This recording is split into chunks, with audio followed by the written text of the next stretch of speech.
नमस्कार, मैं हूं अनिल काकड़ और सच कहूं में आपका स्वागत है। प्यारे दर्शकों, सबसे पहले आपको पूज्य बेपरवाह साईं शाह मस्ताना जी महाराज के पावन अवतार महीने की सच कहूं परिवार की ओर से हार्दिक बधाई हो।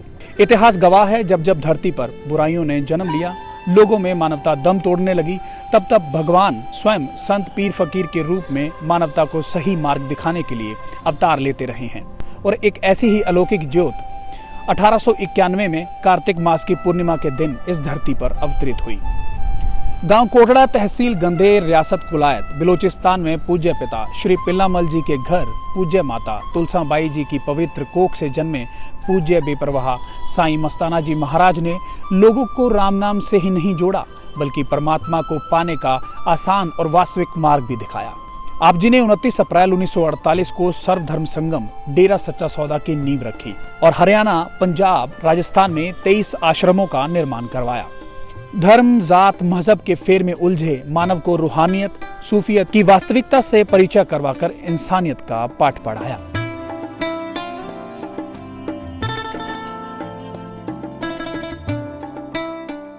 सन 1959 की बात है। बेपरवाह साईं शाह मस्ताना जी महाराज करीबन सुबह 10 बजे शाह मस्ताना जी धाम की एक बागीची में घूम रहे थे, टहल रहे थे। उनके साथ सेवादार खेमाचंद, उनके कुछ और साथी मौजूद थे।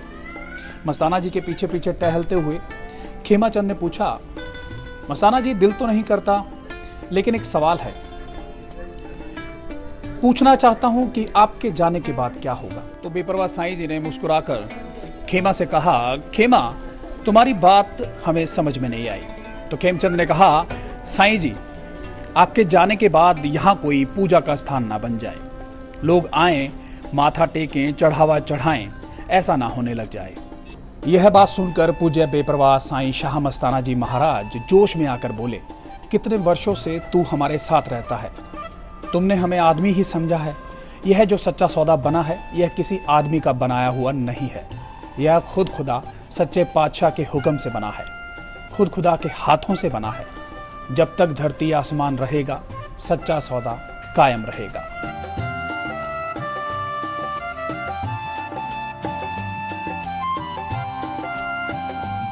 जब भी संत आते हैं, वो समय ऐसा ही होता है कि उसको मानवता के लिए ही आना पड़ता है। जब मानवता मर रही होती है तो संत आते हैं। वो दौर ऐसा था कि संत का आना बड़ा ज़रूरी था। उन्होंने आके कोई जात मजहब का, कोई धर्म का, किसी का प्रचार नहीं किया और किसी को महत्ता नहीं दी। सबको एक जगह बिठाने की कोशिश की और बिठाया। कोई हिंदू, कोई मुस्लिम या कोई भी ऊंच नीच नहीं था, सबको एक जगह बिठाया है।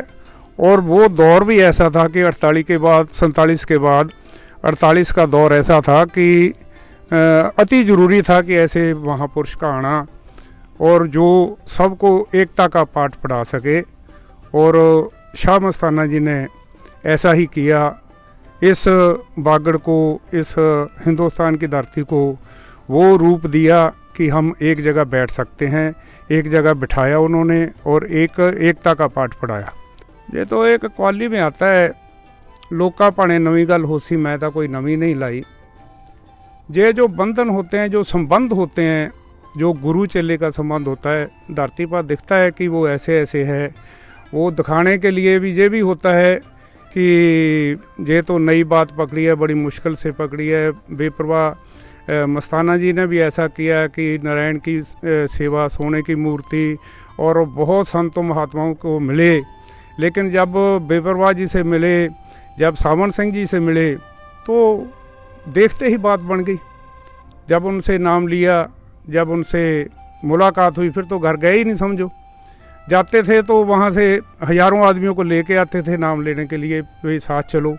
उनका काम ही ये हो गया था कि पूरी ताकत है, पूरी ताकत से मिलने के बाद हर एक को फ़ायदा होना चाहिए। मस्ताना जी को जब ये कहा कि आप बागड़ तारो, तो बेपरवाह जी बोले कि हम तो अनपढ़ बाडी हैं, हम कैसे, किसको क्या समझाएंगे। तो सावन सिंह जी ने कहा कि आपको तो जब बोलोगे तो आपको देख देख के मोहित होते जाएंगे लोग। आपको सुनेंगे लोग, आप कुछ भी बोलोगे लोग समझेंगे। तो ऐसा हुआ भी, समझे भी। और बेपरवाह जी ने वचन किए थे सावन सिंह जी ने कि आप बागड़ता रहो। बागड़ी उनको आती नहीं थी, हिंदी भी पूरी नहीं आती नहीं थी, पंजाबी भी आती नहीं थी, सिंधी और बलोच की ज़्यादा बोली बोलते थे।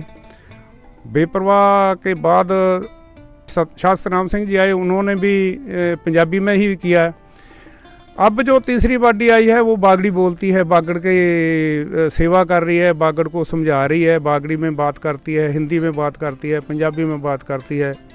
इनका तो ये देखा है, साथ गए गुजरात में, तो गुजरात में एक सेवादार ने पूछा, पिताजी हम तो हिंदी बोल के इनको समझाने की कोशिश करते हैं, गुजरात वाले समझते नहीं हैं, तो आप कैसे समझाते हो? सत्संग में आके बैठते हैं तो सब सत्संग सुनते हैं और आराम से बैठे रहते हैं, और जब आप कहते हो नाम लेके जाना, वो नाम लेके जाते हैं, ये कैसा है? तो पिताजी बोले कि ये अंदर से समझाने की बात होती है। सावन शाह मस्ताना जी भी अंदर से समझाते थे सबको, बागड़ी तो उनको भी नहीं आती थी, अंदर से समझाते थे, सब बैठते थे, सुनते थे, मस्त हो जाते थे, मस्ताने को देख के ही मस्त हो जाते थे, बोली की बात ही नहीं थी।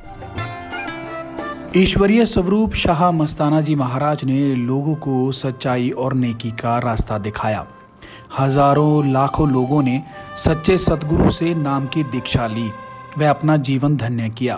पूर्व मुर्शिद द्वारा बनाए गए आश्रमों में आकर लाखों लोगों ने रूहानी सत्संग की बहती धारा में गोता लगाकर अपनी आत्मा को पवित्र कर भवसागर से पार कर लिया, और करोड़ों लोग आज भी उस सच्चे सतगुरु की शिक्षाओं पर चलते हुए अपने जीवन को धन्य कर रहे हैं।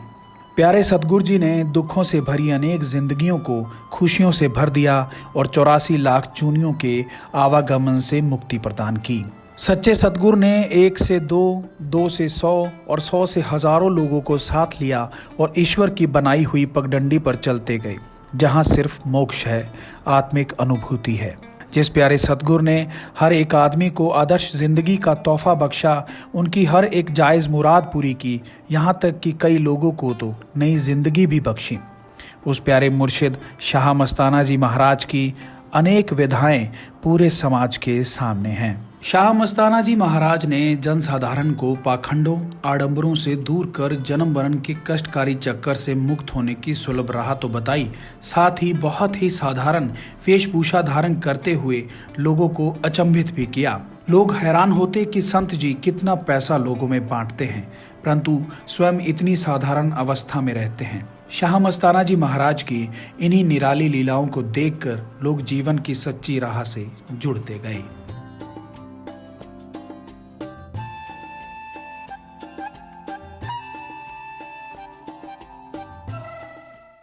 देश विदेश की तमाम खबरों से जुड़े रहने के लिए सब्सक्राइब करें सच कहूं और बेल आइकन प्रेस करके पाएं हर लेटेस्ट अपडेट सबसे पहले।